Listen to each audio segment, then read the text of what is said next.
Hey, bosses. It's your girl, Nicole Doss, and I'm so sorry. It's been a moment, I know, but I'm back. Sometimes we got to go away. We got to get our minds right. We need to take a little bit of, I guess, a sabbatical, if you will.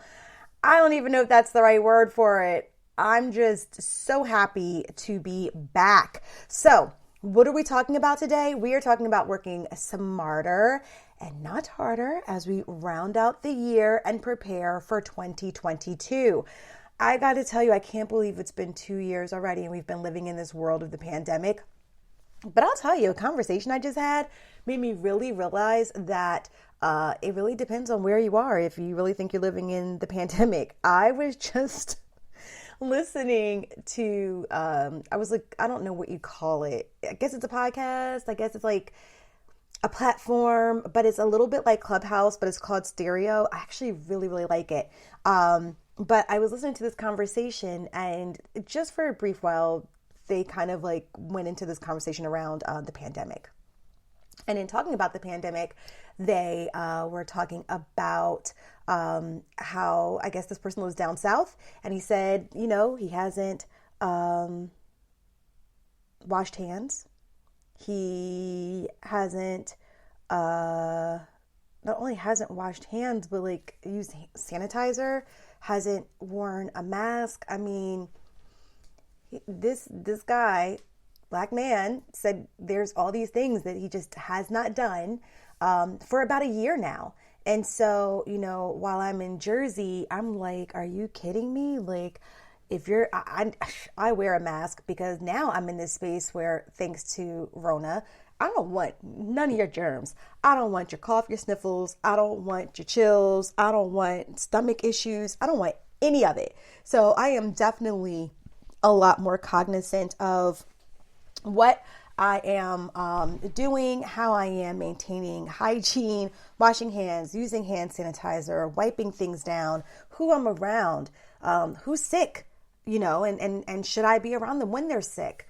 And once again, not because I think they have the cooties, not that I think that they have Rona. It's just that I don't necessarily want to be sick. I don't want to go through the thing of thinking I might even possibly have COVID if I really don't. It's just a cold, because at the end of the day, guess what, y'all? Flus and colds still exist. So I will say that although I feel like, oh my gosh, I can't believe it's been 2 years that we've been, really living this life of being in the pandemic, I say that realizing that depending on where you are listening to this awesome podcast would really determine if you really feel like you are living in the pandemic. So nonetheless, it's good to be back.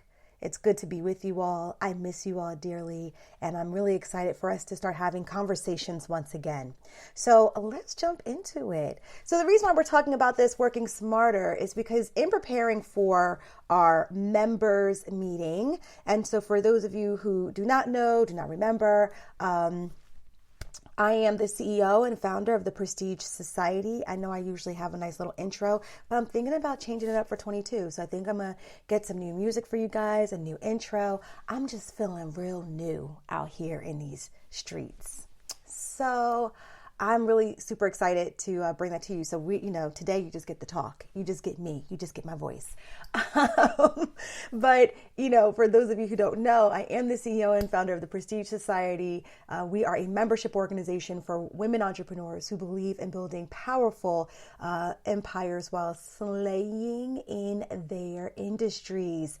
And so part of building that empire, part of building that brand, part of building that business is all around you building your network as well and having that support of your fellow sister, Black and brown sisters. We are inclusive. We do not discriminate, but we do recognize at the Prestige Society that it is our Black and our brown female bosses who are really at the lower end of the totem pole when it comes to the earning disparity. So it's really important for us to be able to move forward and figure out ways that we can help each other build better dollar generating businesses. Because the reality is that we can, and that there are some of us out there that are absolutely winning.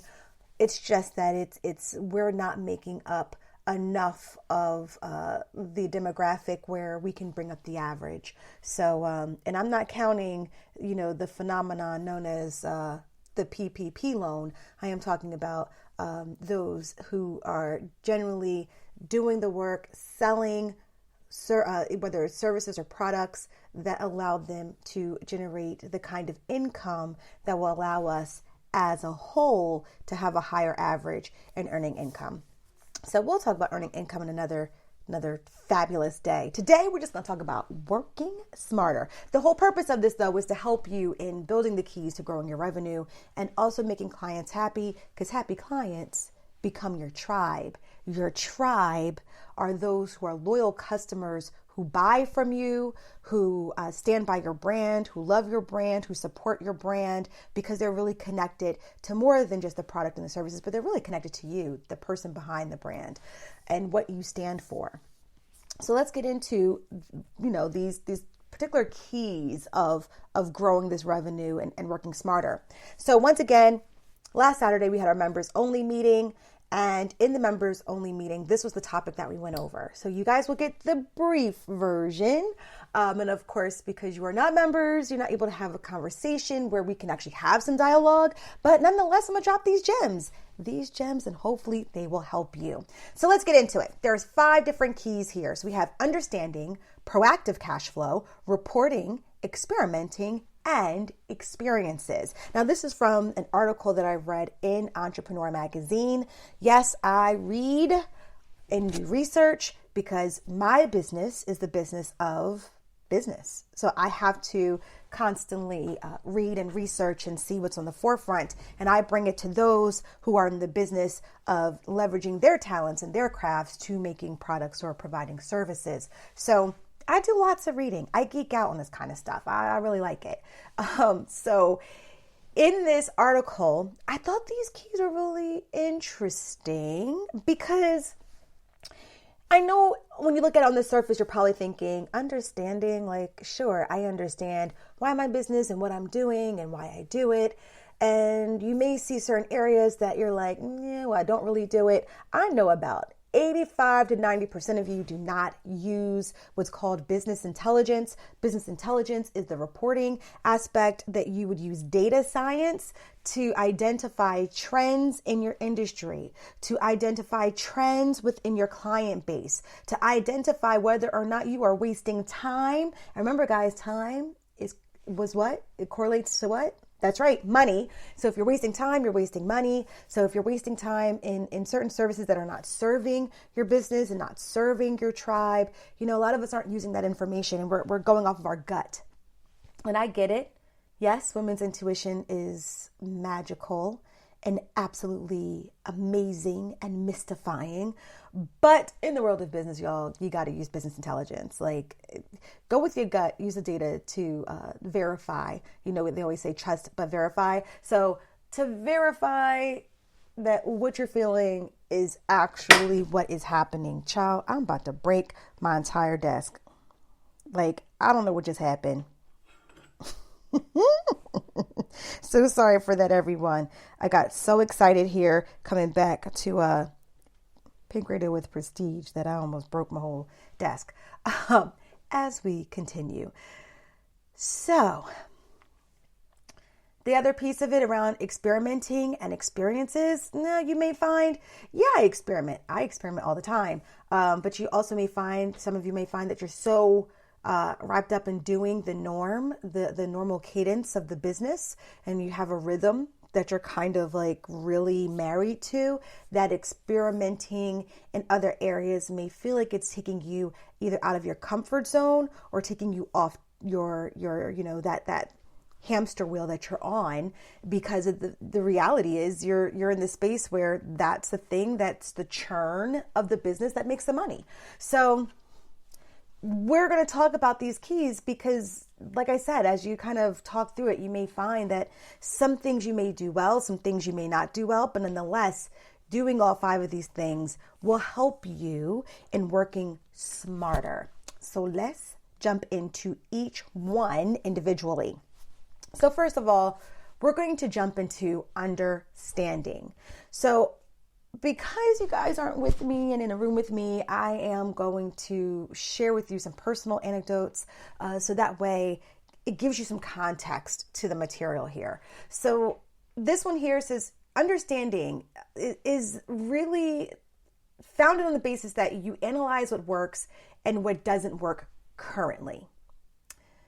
So what I want you to think about, close your eyes, spend some time and thinking to yourself, okay, I know how my business operates. And in operating in this business, this is what is the cash cow. So we all know what a cash cow is, right? So in marketing, cash cow is the thing that brings in the bucks. This brings in the money. These are the things that my people love. These are the things that people purchase. They look for more of. These are the things that work for me. Okay, fantabulous. But then I want you to look for the dog. The dog in marketing means the thing that just is a waste of time, a waste of money. It is not really showing that there's any increase or any real growth potential at all with this. It's just kind of laying there, just doing nothing. I hate that it's called the dog though, because I love dogs. They're but nonetheless, that's the term that's used. So I want you to take a moment. And honestly, you know the drill by now. If you listen to this podcast, you should be listening to this with what? That's right, paper and pen, because you need to write things down. You need to take these notes. So guess what? If you need to put me on pause, put me on pause. Go get your paper and pen, because I want you to really capture these things for yourself. And I want you to draw a line down the middle of the page. On one side, I want you to say, okay, what really works for me? And I want you to capture all those things that work. I want you to celebrate it, because you know what? You're doing the darn thing. You're doing well. Let's capture that. Let's celebrate that. You know, I believe in celebrating small wins. Big wins, definitely, but we don't forget the small wins as well, right? Next, on the other side of the paper, what's not working for you? And you have to do this without emotion. What do I mean by that? Well, usually the things that you have in your business currently are the things that you've created out of your love, your passion, your desire. And so you may feel very strongly about something that no one else cares about. And that's really a hard pill to swallow. I told you I was going to give you some stories. So here we go. I remember when, and I'm turning off my little ring light because my goodness, it's causing a headache. So if you hear shifting, I do apologize. So when I first started out with the Prestige Society, everyone knows we were called the Prestige Networking Group. And I was going through a rebrand. I hired this millennial, and it's so funny because at the time, millennials were way younger. Now millennials, y'all are old. So at the time, the millennials were probably in their early to mid 20s, I would say. And this marketing person that I hired, Chelsea, she was a genius, but because her thing was marketing, it really was about the thing that was sexy, the thing that sold. Me, I'm like your everyday run-of-the-mill business kind of person. I believe in grounding what you do and not just what's sexy, because for me, that's the wrapping. That's the gift wrapping on the thing. But I do care about the substance that's the actual gift, right? So who cares if you get a gift that is wrapped absolutely beautifully if when you open it on Christmas Day, it's a chalkboard? Who wants a chalkboard for Christmas? I say that and only my dear friend Felita gets the joke. Only my dear friend Felita is sitting there cracking up laughing and then telling me why I'm putting her business out on Front Street. So Felita, that little thing was for you. But in that, I will say that, so I really cared about the substance piece, probably more than I cared about the wrapping. And the reality is, in business, you need both. And one of the things I really cared about was providing white glove service to your clients. And I wanted to create this ebook about creating white glove service for brands who cared to become luxury brands. And I'll say probably in about 2015, nobody cared. Nobody cared about white glove service. That was not the thing. Nobody cared about how awesome anything was, as far as your level of customer service until something went wrong. See, now when something goes wrong, you care all day long. But prior to that, no one cared. And it wasn't what really sold. So I remember she was just like, Nicole, I can't really see this ebook, because everyone was writing an ebook at the time, right? I can't really see this ebook selling, blah, blah, blah. And I'm just like, but this is actually one of the pillars of becoming a luxury brand. And she's like, no one really cares. And I'm like, well, they're stupid. And she's like, no, it's just not on trend. It's not what people really care about. So I kind of had to take a step back and put my finger on the pulse. So that doesn't mean that we negate information that's a necessity for our tribe, but that's not what you put on as the window dressing. It's not what you put for people to see as they walk by and kindly, graze your brand as they, look through the timelines of feeds of Instagram or Facebook or wherever it is that you spend your time being. So this is something that, I had to learn that it wasn't really going to serve me, because the demographic that I was pitching my brand to wasn't really the thing that caught their eye. It wasn't the thing that really got them excited. And so we instead introduced the whole Diva Noir boot camp, because I don't know how that was a winner, but everyone wanted to be a divapreneur or a diva noir, and being a divapreneur meant that you were like just this fearless badass boss, and that in being this badass boss, you were putting yourself first, you were putting your business first, and you were being a complete diva while building this badass brand. That sold, and that kind of sucked for me, but I realized that, no, I want women to have confidence in building their brand. So it's still true to who I am and true to the brand, but we have to analyze what works and what doesn't work. And so sometimes you got to take my feelings out of it, and you'll never believe it, but people used to come to the Divapreneur Bootcamp, and people used to come to the Divapreneur, they bought the Divapreneur planner. That was like horrible. And then the Divapreneur Bootcamp, that was good. The planner sucked because it was my first go at trying to create a planner. And then, believe it or not, it was actually one of our classifications for membership. So if you wanted to come in at the lowest level, I believe you came in as a divapreneur. So I will say that in that, focusing on building the whole thing around divapreneur in 2015, it worked. But then there has to be this continuing exercise of analyzing what works and what doesn't work. So what does that mean? Well, that means that in analyzing what works and what doesn't work, as you may know, if you go into our site today, there is no Divapreneur Bootcamp that we offer today. There is no Divapreneur membership designation at this time. So Divapreneur worked in 2015, probably all the way up to about 2017. But at some point, we kind of got rid of the word diva, which is hilarious because I am actually a diva by way of Delta Sigma Theta Sorority Incorporated. But we got rid of that from the Prestige Society standpoint. So in that, this is where you have to understand not just what are the things that really matter to you as the CEO, as the officer of the organization, but in understanding what's really important to the tribe with whom you serve. That's the piece that you have to be able to capture. So I would say in that, make sure you spend some time analyzing and make sure it's not a one-time deal, because as your tribe evolves, you're going to have to evolve as well in order for you to remain relevant to your tribe.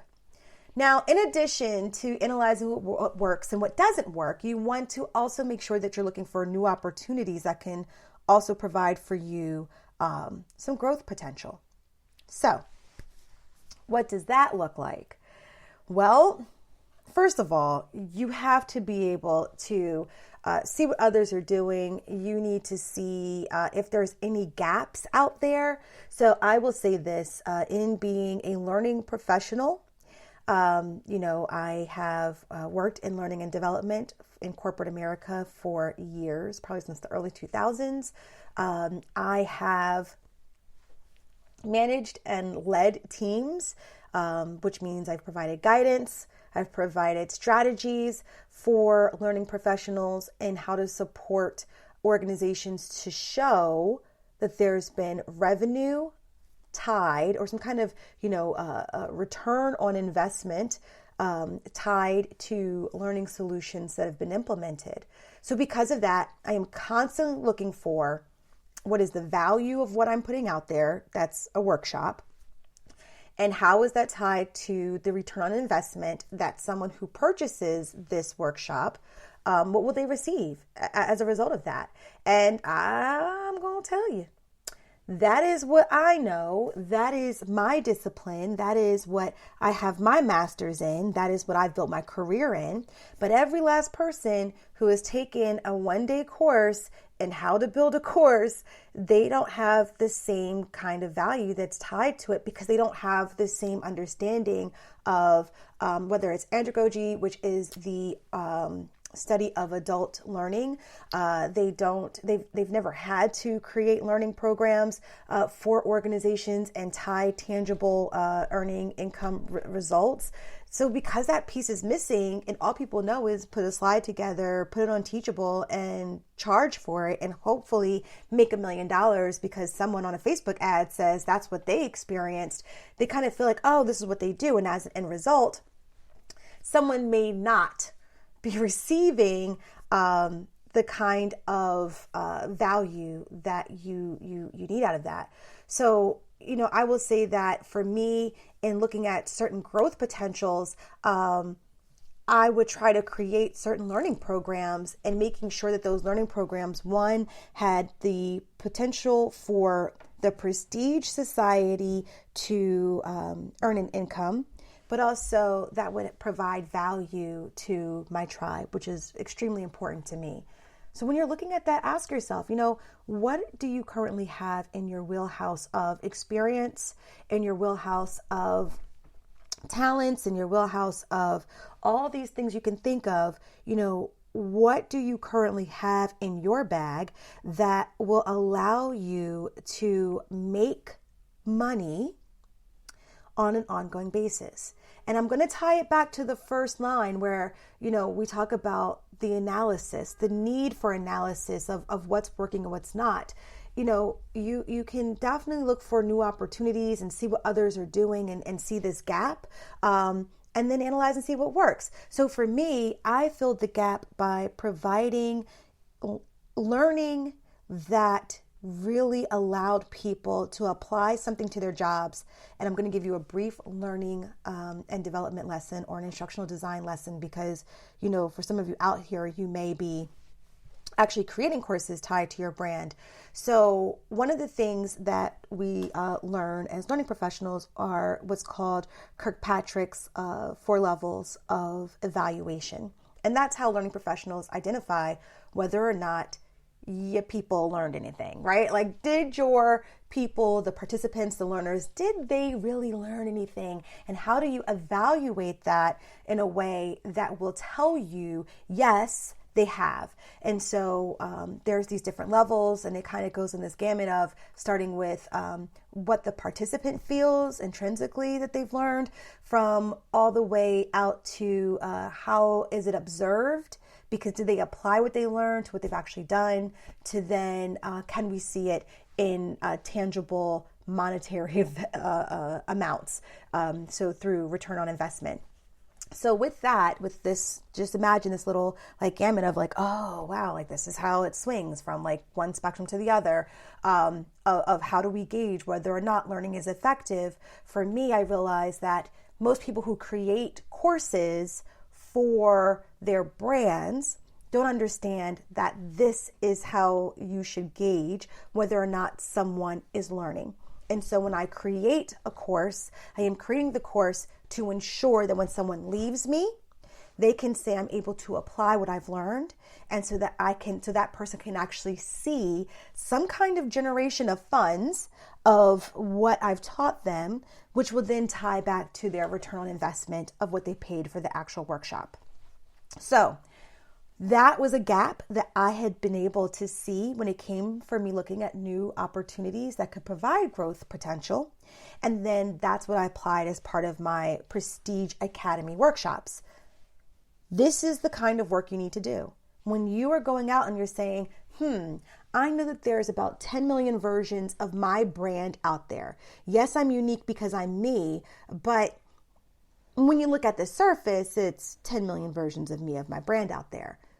So what you have to tap into is, how does your unique experiences, gifts, talents, education, career that you've had, just plain old God-given talent, how does all of that allow for you to bridge gaps that are currently existing in your industry? And then that's how you identify, okay, that's how I'm going to go ahead and tackle that growth potential. So enough said about understanding, everyone, because I am so happy to be back. I am beyond long-winded. And that was literally the first key, understanding. Next, let's move over to proactive cash flow. Now, this for me is like, oh goodness. It's a doozy. And it's a doozy because I constantly have to look at my operating income, which is how much money does it cost for me to run the business. So I have to look at my operating income, and then I have to look at how much money we're able to say this is within my margin for my revenue. This is how much money I actually am able to keep after my operating income is being taken into consideration. How much money is left at the end of the day. And if you're not careful, I don't care how much money you make, if your operating income exceeds how much money you make, you, my love, are operating in the red. That's just plain and simple. So it can sound great that you generated $1 million, but if it costs 1.5 to run your business, the $1 million doesn't mean a hill of beans. It's funny. I had an old boss. He was like really intrigued by like what I did with Prestige, and he loved that my husband was a full-time entrepreneur. And he would always ask me like, oh, what's Tommy working on? What's Tommy doing? And he really loved it. Like Tommy had this love for his hometown, and like how he was buying property in his hometown and building a house in his hometown. And it wasn't for us to live in, of course. It was, building homes for people in the area to live in. So he was really, really loving that. So he would talk to me about his friends that also ran businesses, which one let me know really early on that like we were definitely operating at such a smaller scale than what he was being exposed to. But at the same time, I so loved hearing these gems because it helped me in realizing how to even look at my business and how to help my clients look at their business. So he was telling me about this guy who I think is neighbor actually, who ran a lumping business. And I will save you from the boredom of explaining what a lumping business is, but just know it has to do with warehousing and basically taking things off of a trailer, putting stuff together on a pallet, and then preparing it so that someone can come, receive it into a warehouse, and put it away into the racking of the warehouse, right? Boom. So because I currently manage a learning team in supply chain and logistics, specifically warehousing, that is why I know that stuff. So as he was telling me this, he was like, Nicole, the guy made, I'm just making up the number, but it was in the millions. So he's like, the guy made like, let's say $9 million a month. But what happened, so that's how much he would bring in.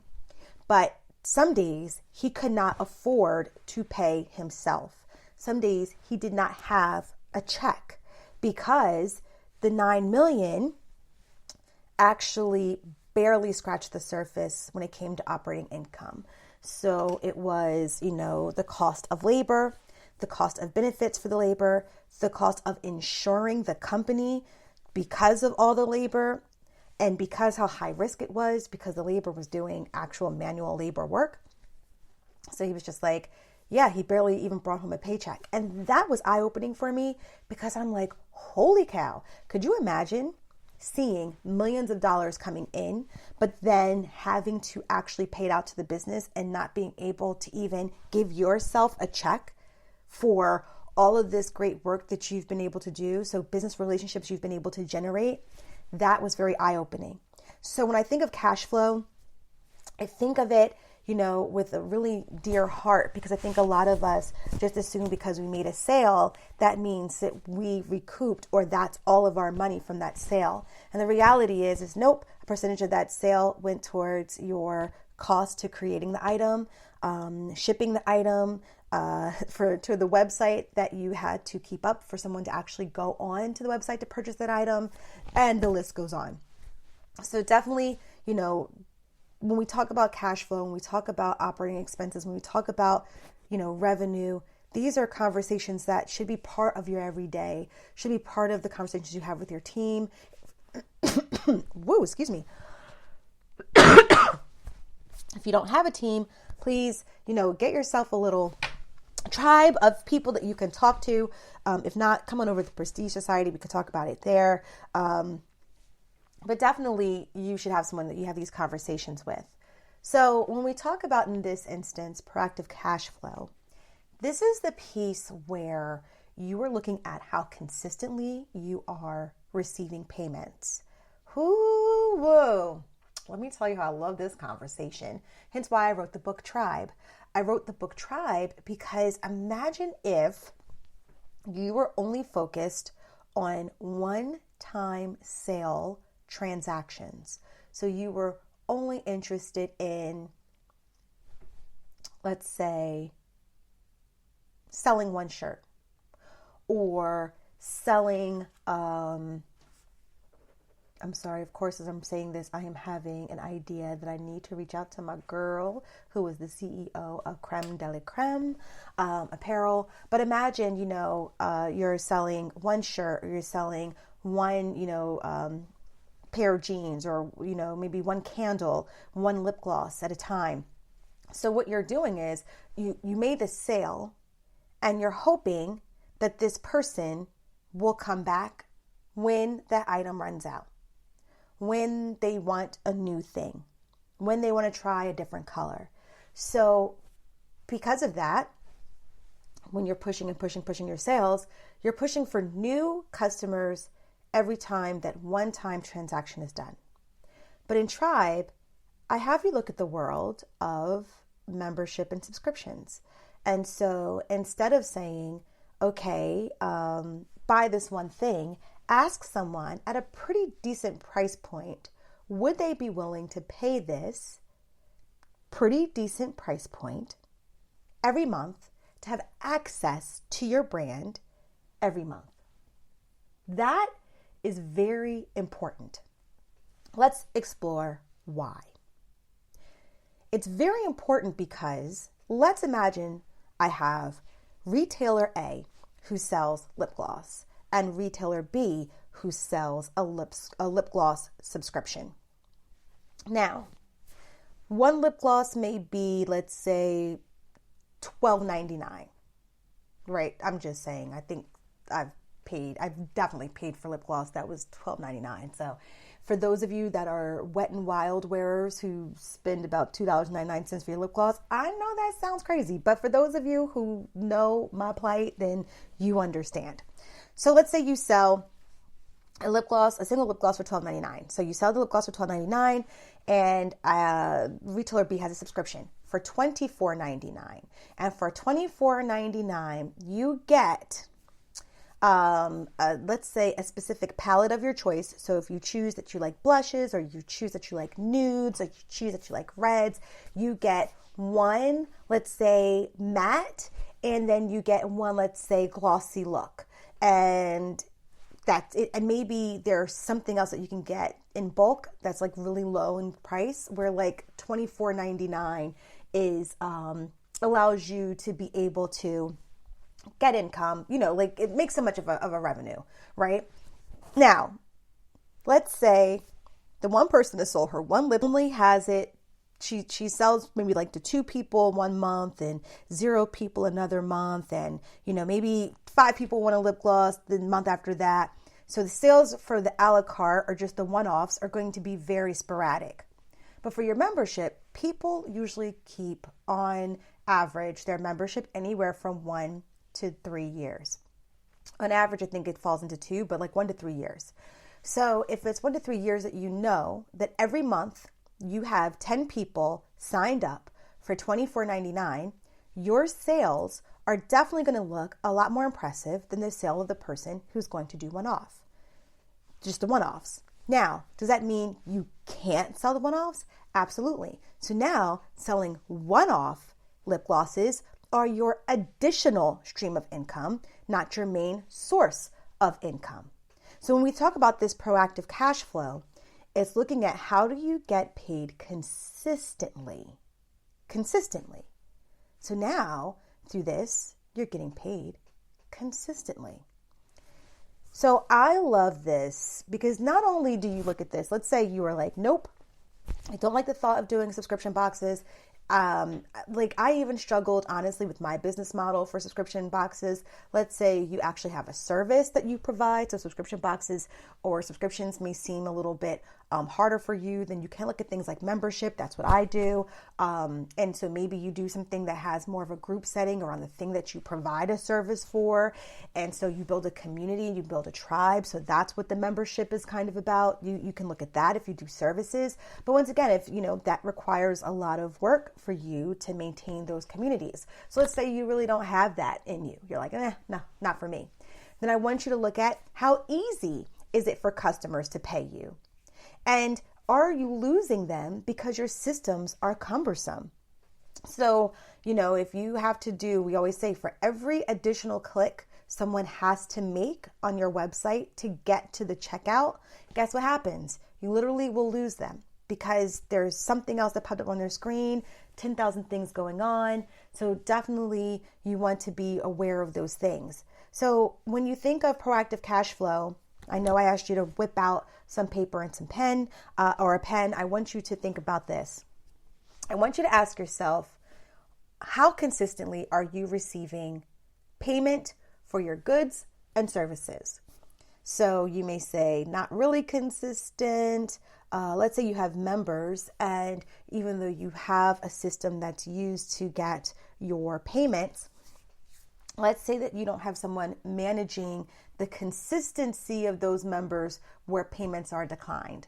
So if you are finding it hard to manage that, then what you're going to say is, okay, I need to outsource this, because guess what? There literally are businesses that are in the business of managing whether or not you are getting paid by your members. So you want to look at those kind of services because that will help you with your proactive cash flow. What I love about this is just recently I had the opportunity to sit in a webinar with the Momentum Advisors. Please listen to their podcast. It is amazing. And they talked about the pillars of generating wealth. And the very first pillar they talked about was cash flow and your cash reserve. And so the whole purpose of this cash reserve is that you have this emergency fund that will pay basically the bills for anywhere from 3 to 12 months in case of an emergency. And so, although this conversation was around a personal conversation, I want you to think about your business. Now, currently, my husband is sick. He has really bad stomach issues. We think this has a lot to do with, gastrointestines and gut health. And so it's been 7 days and he has been to the ER. He has, tried to get in with specialists and he is not able to work. He is his business. He is a contractor and he has to be able to go onto sites and he has to be able to talk to different folks to see who can do what. He needs to talk to an electrician. He needs to talk to this person. He's also a plumber. So, he also has to handle the plumbing aspect of any job or project that he's working on. So him doing the physical and actual work is imperative to him receiving dollars. Feel me? Cool. If you are a real estate agent and if you are in the hospital, guess what? you can't show homes, and you can't do the 10,000 different copies of paperwork that you have to fill out in order for you to push the sale through for buyers and sellers to go to the closing table. These are things that you have to take into consideration, because in case of emergency, what is your cash flow? What is your cash reserve? What do you have prepared to pay your website costs and all the other things that it takes for your business to run?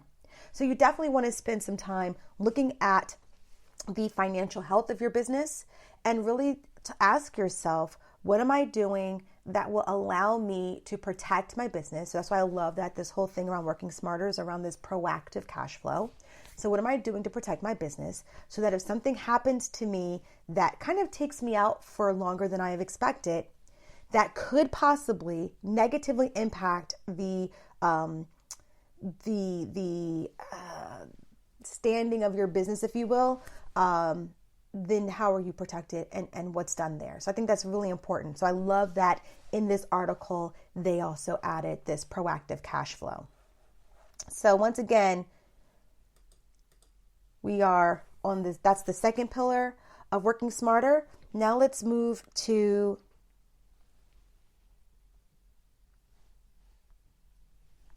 all right, so let's now move to the fun stuff, the stuff that gives you goosebumps and chills and just get you super excited for your business, and that's reporting. So I know you guys are like, reporting, but reporting is so necessary. And I got to tell you, I love data, because data really does give you either the validation that you need to let you know that you are on par with what is going on with your business, or it gives you the kick in the behind that you need when you are falling short. And nonetheless, it helps you get out of your pity party.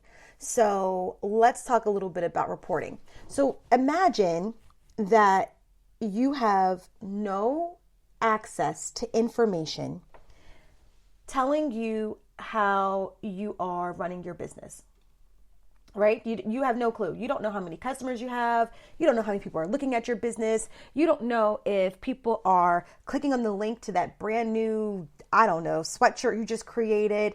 And you don't even know if people are liking your pictures on your Instagram feed about your new apparel that you just dropped. So what do you do next? You've no insight. You have no clue. You have a podcast. You don't know how many people are listening. Like, how do you know what to do next? And the reality is you do not.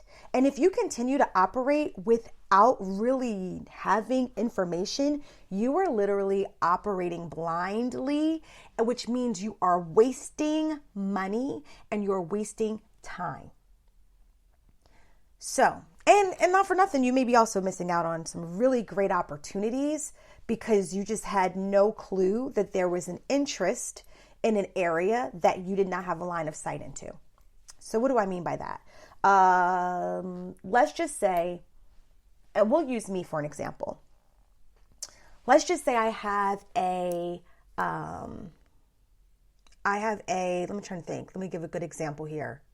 I needed a good example. Okay, let's just say I have a membership. Membership's closed. And so let's just say I closed membership and I just close it. So you go to the Prestige Society membership and it just says in big letters, membership closed. Now let's imagine that I am not utilizing any of the reporting features that my website provides. I am also not doing any data gathering myself. So what I am missing out on are how many people are actually going to that page, number one, right? I don't know how many people are going to that page. It could be 10, it could be 15, it could be 100. I have no idea how many people I'm missing out on. So when we think about reporting, I want you to think about it in twofold. I want you to think about having insight to business intelligence, to the actual data, and also you gathering the data. Okay. So let's just say I completely missed this piece where we are talking about how many people went to the page.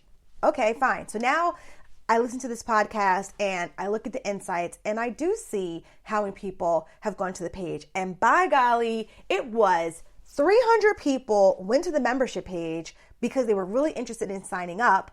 And let's say the beginning membership price is, and I'm going to try to do some quick calculations because, I think we really don't understand the impact until we start talking dollars and cents. Let me see if my keyboard's syncing up. It's not. That's all right. So let's just say we have 300 people that missed out because I completely did not see. All right. So I did not see that people were interested, but now I see, like, oh my goodness, I see the insights. So let's just say if 300 people, let's just say if everyone signed up at the lowest amount, and we know this is not probable, right? But let's just say 100% of the people who came to the page, and just so you know, guys, that is not a true conversion rate, by the way, because if you think that is a true conversion rate, you are wrong. It is far lower than 100%. I want to say it's about 2 to 3%, but we are just going to play for fun. So let's just say that 100% of the people who came were ready to sign up. Well, guess what? Because let's assume I've done all the funnels and I've done all the things. So we have really gotten the people who are your hot leads who are ready to sign up at the lowest priced membership. That means that in that given moment, while membership was closed, I was missing out on $11,997 a month. So let's do this. $11,997 a month times 12. That means that I'm missing out on a total of $143,964 a year in membership because I did not have the data. I did not have the data to tell me that 300 people went to the site. But here's what's even funny. This is the other piece. Remember, it's twofold. I hope you guys are writing this down. Twofold. It's the insight to the information, right? It's the actual data, but then it's also the access of gathering the data. So, okay, you have membership is closed, 300 people went to the site, but what if you actually had somewhere on that page to capture membership is closed? If you are interested in learning more, please give us your name, your email, your phone number, yada, yada, yada. Right? Imagine you have that. Because now, see, when you just saw the numbers of 300, you have no idea who those 300 people are. And you missed the $143,964 for the year. But when I say you missed it, you really missed it because you did not gather the names and the emails for you to be able to do what? To be able to go back and recoup that loss.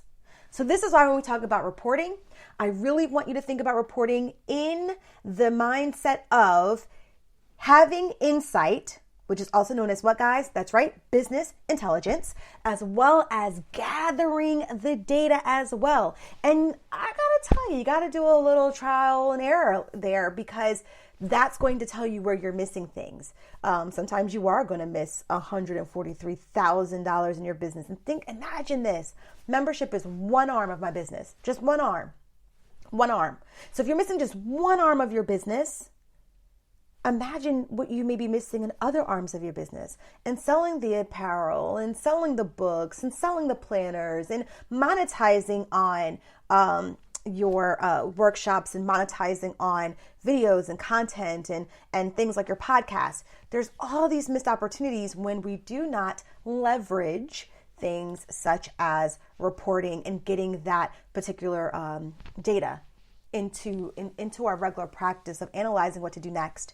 When I met Saturday with the Prestige Society, what I thought was really interesting was that one of our members talked about even helping to guide the direction of what to do next. So what she was able to see was based off of their data that there were certain topics that people just flooded towards. Like these were the kind of topics, like they had the highest amount of people who loved these kind of topics. So that gave them some insight of, are people a little hungry for this information? And you can only really delve into information, but so much. So now imagine if you can make a whole series of this in your podcast. Let's say you want to monetize it even more and you start having more serial content on, let's say, a Patreon feed where people at certain membership levels are now listening to this serial content. That's something you can take into consideration as well. You know what? These are all gems. All gems. I hope you guys are writing this all down. Okay, now let's talk a little bit about the last two, which is about experimenting and experiences. So when you are experimenting, this is what I want you to think about. I want you to think of something that's called an agile approach in project management. I usually liken it to when you get an iOS update, that it's time for you to update to iOS 10,017. Who knows what iOS update we're on right now. But in the iOS updates, what Apple did not do, what Steve Jobs at the time when he was still alive did not do, is he did not say, I'm going to wait until I have the best iPhone, and then I'm going to roll it out. Because if you think about all the different iterations of the iPhone that we've had, if you think about all the different iterations or updates to the different iOS updates that we've had, it feels like we then would have never had the opportunity to see the iPhone, because it can always be better. Everything you are currently working on can always be better. But when you look at something from an agile approach, you're able to say, this is the best of what I have at this time right now. I'm going to roll this out. And then when it's time for me to then evolve and improve, because I kind of know what the kinks are, I know what the bugs are, I know what I need to iron out, then you roll out that version of it. And then you keep going. That is absolutely important. It's so funny because I usually change my website quite often. I actually was thinking about even changing the website hosting platform that I'm currently using. And it's like, oh gosh, to do it all over again, like really sucks. But I realize like I have to evolve and I have to kind of keep doing this. But I realize I don't have to take the entire site, because at this moment, honestly, if I looked going back to the data, I realized that everyone's not using the entire site. I have an entire member site that is basically a mini learning management system just for my folks, just for my members of the Prestige Society. And so in realizing that they don't have access to that, or they don't have time really to deal with that, and they kind of really like more the live interaction and our monthly interaction and all the workshops that we have, it's okay if it's going to take me time to build out the new and improved membership side of the new website. I'll just build the customer facing, which means like the getting people in and moving them over to our private Facebook and kind of using that space, and being okay with the process of experimenting how I like this new website platform before I take the entire thing and move it over. Think about that with any project or new opportunity that you want to roll out. You do not have to wait until it's perfect. You just have to make it polished and, camera ready, so that people can say, hey, this looks like a well thought out idea, even if it's not perfect. It just needs to be a well thought out idea, enough to be able to push to market. Once you can push it out to market for actual consumption of your tribe, so they can actually use it, buy it, I don't care, like for whatever it is, if they can actually take in that, your services, your products, your goods, whatever, then you are in a space where you're ready to push it out. But look at it as experimenting, because when you look at it as an experiment, you're not really tied to the success of it. You're really tied to, how does this work? You're really tied to, the process. You're really tied to what's the end user experience, which we'll get to next. You're tied to so much more that is of value to your tribe than the thing that is self-serving to you, which is, did I make money off of it? And the disconnect here is that if you invest your time in experimenting things that are actual experiences for your tribe, then you don't have to worry about the money, because the money follows, because your tribe will talk about this thing they experienced. I love talking about my experience with James Marie. Robin was, this person who, yes, she has this awesome career, she has this awesome brand, but prior to the brand, she worked in retail, and she worked at high-end retail stores, Nordstrom, Saks Fifth Avenue. And in that, you saw all of what she learned in those high-end retails translate over to how she carefully handles her inventory. You see it on her lives all the time. Her inventory looks meticulous. How she even wraps the items and places them in the bags that are so beautiful and crisp and clean. It's like she understands that if I set my items at this price point, what someone has to feel as an experience is that they are purchasing something that is of that same, that cost and that value have to be correlated. And if the value I can help translate not just in the actual tangible item in their hand, but in their experience in buying from me, then she's done her job. And I got to tell you, she's done her job. I love it. Mira Estelle does the same thing with her handbags. You can just tell there's this level of care so that when you receive it, there's this experience that you get. Think about it when you go to an event, and you kind of go to the event, and the event kind of just happens, right? Like you're there and you're like, opposed to someone who loves throwing events. Because I'm someone who does not love to throw events. So unfortunately, I feel like I just try to get through it. But for someone who loves to throw events, they are doing this thing in a way where they're like making sure that when you walk in, you're greeted. When you come in, there's swag available for you to take home to remember your experience. There's probably a level of like catering staff that's providing you this white glove experience. I mean, you are like, ooh, you love what you're experiencing, right? That is usually what happens for people who are really caring about the experience of their people. Believe it or not, customer experience is also a pillar of building a luxury brand. And one of the things we talked about is that when we are solopreneurs, so business of one, a brand of one, unfortunately, you creating this seamless experience, this consistent experience, it's often inconsistent because of the fact that you are handling everything. You are everything and everyone in your company. And so it's really hard for you to be able to maintain that level of consistent experience for your tribe. And remember, what did we say? We said that that level of customer experience is definitely one of the pillars to building a luxury brand. So when you think about it, I used to do this, I wanted to do, and I kind of like fell away from it, but I wanted to create a program to help brands understand what are the pillars, what are the elements of building luxury brands. And in doing my research in luxury brands, believe it or not, customer service was one, and the customer experience being consistent was another.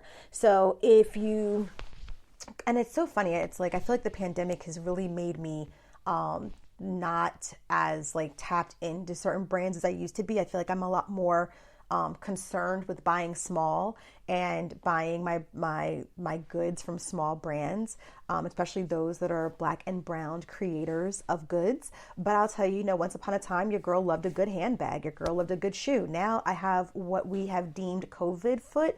Where like, although I used to always wear heels, now I put on a heel and I feel like my whole foot is like either on fire or sprained. Like it's the worst.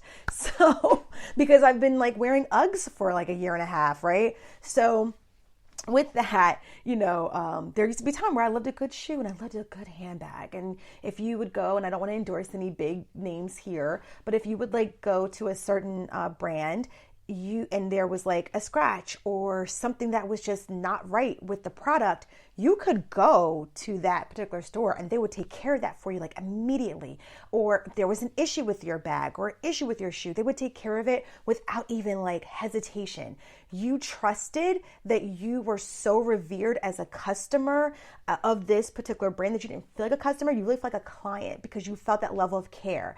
And it was consistent across the board. So whether you go to a fancy standalone shop, let's say on the streets of Beverly Hills, to if you go to a very, high-end mall like King of Prussia or Short Hills Mall, you knew you were going to experience this level of care.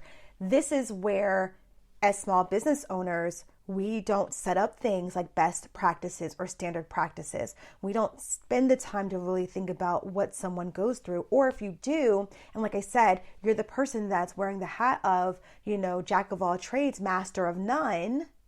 That's not a saying for nothing. It's a saying for a reason. Then some of the balls will fall short. And it's so funny because I created this like whole saying when we started transitioning Boss Academy from being this like standalone course to actually being how you would onboard all new members of the Prestige Society. So we called it I think we called it like Prestige OX because it was like for the onboarding experience.